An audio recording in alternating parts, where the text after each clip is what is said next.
and we have no idea what to name this podcast. So if you guys drop some names for this podcast in the comments below, because we have no idea what we're going to name it yet. Thanks. We also have no idea what we're doing. But with all the feedback that we got from our previous video, we decided to go and take some of the questions from that.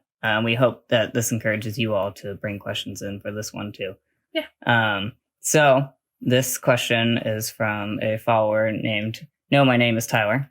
Tyler with an E.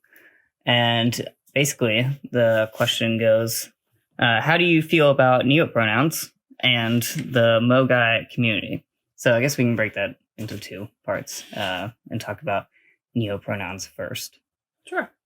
So to explain what neopronouns are to anyone who doesn't know what they are, another version of they, them as a neutral pronoun rather than he and she being gendered. So gender neutral pronoun. They can include like Z, them, there, an M, a, er. Yeah. I think that's how. I think it's important to bring up when we looked over this question, speaking from me, I have heard of these pronouns before and I've heard of neopronouns, but in terms of actually why they're used, I actually wasn't quite informed on it. So I thought it was super interesting. And we did some research, so we're going to talk about that a little. Just to preface, like, we're not perfect. I'm not perfect. No. I don't know everything yet. I'm not super informed on everything. But it's always important to go and do your research when brought up with such topics that you're not familiar with. So that being said, let's get into it. Also, we're not professionals just because we took 10 minutes out of our day to search on Google. That's also true. To preface, we are not medical professionals. We're not therapists. We're not psychologists. Please do not take all of everything we say is simply opinions and what we believe and what we experience as humans. Yeah. So. And that might change down the road. We might say something now that we would want to take back or like change later. Elaborate on later. So right. With that being said, let's get started. Yeah. Neopronouns.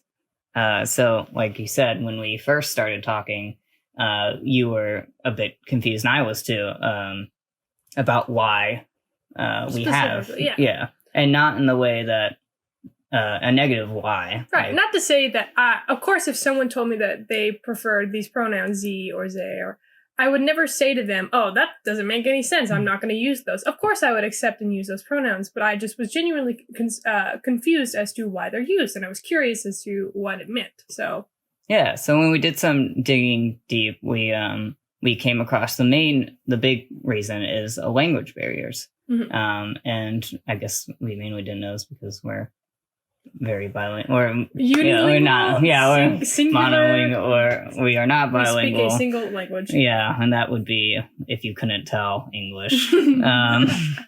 So when we break down, Romance languages and other languages, we find that they don't have the they in their language, and even English language is very flawed. There's no perfect language out there. In my opinion, that can cover all of these bases and all gender identities. So, to figure out pronouns when it comes to German or Spanish, they came up with great alternatives that fit into that language. Do you want to talk about, like, because, we've taken a bit of Spanish, we took Latin together in high school. And so, you told me earlier about some very specific Spanish alternatives. Yeah, so I have been taking Spanish at my university, and I have a friend who is fluent in Spanish, and she took a class at the university that basically discusses how to transform Spanish into a language that's more friendly to gender nonconforming people. Because as a lot of people know, Spanish is a very gendered language, to the point where most objects are gendered. Mm-hmm. Everything either has an A. French. French as well. Most everything has an A or an O at the end of it.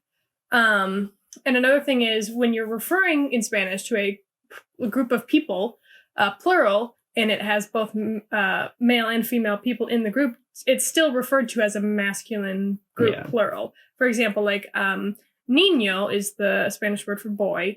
Niña is the Spanish word for girl, but niños is the plural for both boys and girls in a group. So basically, there's been a whole movement. Of course, I'm sure most of you heard of Latinx, adding the X ending to a lot of things. The problem with that is, in terms of actually speaking the language, it doesn't quite work out. So there's been another movement to add the E to the end of most words. So instead of niño or niña, you would say niñe or niñez for plural, which I think is a great thing because there are Spanish words that do already end in E and are technically quote-unquote gender neutral. So just adding that to, like professore or maestre, it would be very easy and would flow with the language. So I think that's something that could be used in the future. Obviously you're not an expert, but would that mean that we could also still use niños? Or is it more like, okay, so for sure. You can use more niña, niño, and niñe. So we're not trying to replace anything. We're just adding something. Exactly. Good, cool. Yeah. And so, I think that could be used for English too. We were talking about this earlier, how they in English, of course, is used for people who don't conform to he or she pronouns, but it's also used for plural. And so there have been multiple occasions where I've been talking to Sean and I've had to say, oh yeah, and I went to their house, or I went to they, or I saw them. And then I had to clarify, I'm not talking about anyone plural. I'm talking about a specific person who is gender nonconforming. Yeah. And it would be so much easier to just be like, them, and not have to explain yourself after. Right. I feel like that would be so much more comfortable and easy to use. Anyway. And is it not to say that it's super difficult right now to use they them pronouns, but it might feel better for people to have a pronoun for them specifically instead of just basically, I guess, share a pronoun with like the plural. Yeah, because it's not its own pronoun. He and she and all their things are like their own. Yeah. And then there's they that can be used as plural of he and she. And then it has its singular form. Right. And just so everyone knows that it does have a singular form. It has been there for a long time. So have a lot of grammar people coming in, getting mad and upsetty spaghetti. So, I think that it does work very well if we could have some actual pronouns that weren't already within the English, right? Like they and them, which makes a lot of sense, especially for other languages. Yeah. Also, one more important thing to bring up about they, them pronouns is that you actually said that a lot of people who are gender nonconforming don't like those pronouns because they have a specific, I guess, connotation. Of being, society has given them kind of this androgynous or very specific role in what a they, them person looks like. So kind of similar to how when I say gay, most people think white gay man. White, very white man.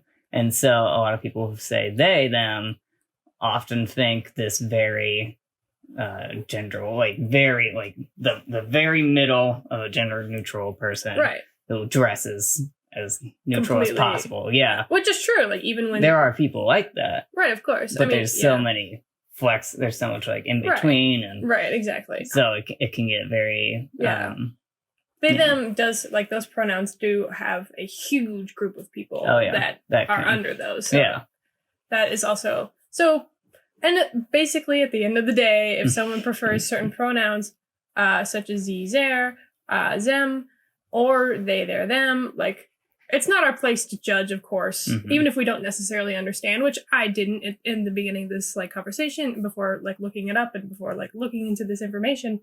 But neither of us knew the history behind it or why. But I think it's important to note that even though neither of us really knew 100% exactly why they were used, we never would correct anyone or say that those pronouns were not valid. Right. And so it could come in the future that new pronouns will come up, new terms will come up, and it won't be new identities will come up, and it won't be necessarily our place to judge and gatekeep and talk about what's right or what's wrong. Right. It's just it's our job to accept how they feel and then look into why they feel that way later if she feels inclined to do so. So speaking of judgment, yes, we're actually here to judge all of you. We can go pretty smoothly into MOGAI and that topic. Yeah. So for those who don't know, MOGAI, the acronym MOGAI stands for marginalized orientations. So marginalized orientations, gender alignment, and intersex. Mm-hmm. And so it originally started as this LGBT alternative, like how to say LGBTQ, but instead we just say MOGAI, which I like totally agree with. I think that there's a lot of muddiness that comes with people who, we don't know if we should say LGBT, if we don't say LGBTQ. I say LGBTQ2+. Sometimes I say LGBTQIA+.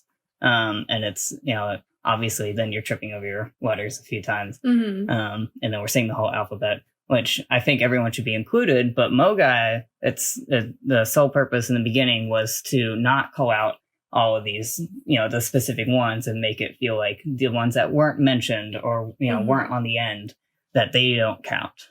So it was really this, I think, all-encompassing or trying to be encompassing thing. And I like that because, I've heard so much kind of anger coming from like if someone were to say LGBTQ plus, and then people would get mad that like, where is intersex and where is, which I understand, like they're still there. And I believe that they belong in the community. But obviously there is some discrepancies. And then the people who are very strict about the community, or they are very unfriendly, they will only say LGBT. That's it, period. Yeah. And so then you don't have much inclusion, and it's very obvious that they are speaking from that. So it started out as MOGAI, and it was, in my opinion, a great alternative.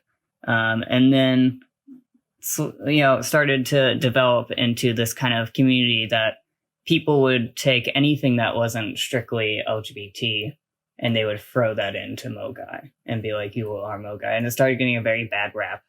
And it really depended on people's definition of MOGAI, on how they felt about it. Because some people saw MOGAI as like very, sexualities that were based on, strictly based on what this person was wearing, that they would be attracted to them and sexually attracted to them strictly by what they were wearing. And then it could, like it says in the acronym, like intersex. So it was getting really muddied and really confusing on who fell into MOGAI and who belonged. And it's just, I'll stop talking and let you talk for a second. So kind of dissect it, but yeah. Yeah. Go for it. It's other like examples of people that would fall into MOGAI. Or like our, because there's so many definitions, like we can't say like who falls into. That's true. What people are saying.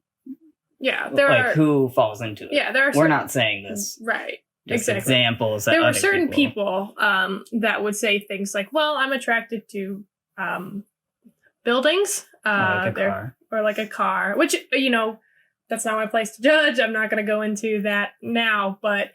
Then it became a debate of, does that fall into MOGAI? Like, is that who something? Falls in there? Right, exactly. And so when people heard these things that were much more out of place from our regular sexualities, they got very uncomfortable and they started putting a big damper on MOGAI. And so it's now become something that we can't really go back and say, like, it stands for an alternative as LGBTQ plus, because now there's just so many different definitions, and nobody really knows which one is right and which one should be right, because there is, Right. Again, we don't have all the answers, and it is very confusing. And we hope that someday, whoever King Gay is out there, whoever rules the LGBT community, will come up with one. Queen Gay. Or Queen Gay. That's true. We need a gender neutral. Highness. The really bad cigar.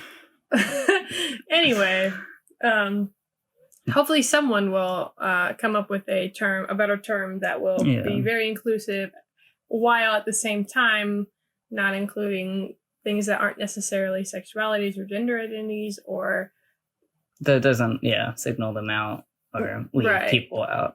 It's definitely difficult because it's hard to gatekeep while also being an all-inclusive, all valid acronym.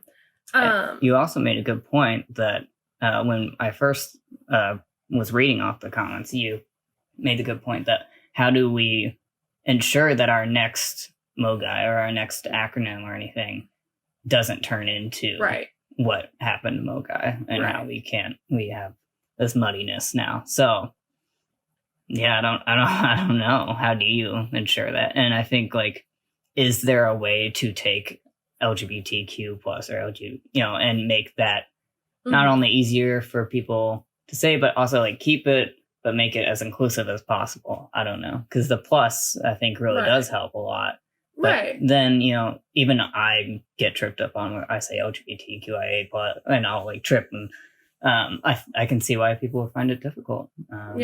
I've had to practice it in front of the mirror, make sure that when I did lectures at the university and whatnot, that I wasn't gonna mess up, and that it's not a fun experience. I would much rather have a word that was MOGAI and just bam, done. Right. So, Yeah. The term LGBT just in its roots has come a far way, and starting out with gay first and not lesbian. So I think it's just really neat to see to see that history behind it and see how it's come and evolved, and hopefully will continue to evolve just as the community has. Yeah, exactly. It's good questions. Yeah, those are fantastic. We don't have the answers to everything. But. Right, exactly. And, it's just open discussion. So obviously leave your comments below and let us know what you think about MOGAI, about neopronouns, and other questions that you might have for future talks. Yeah. We'll see you next time.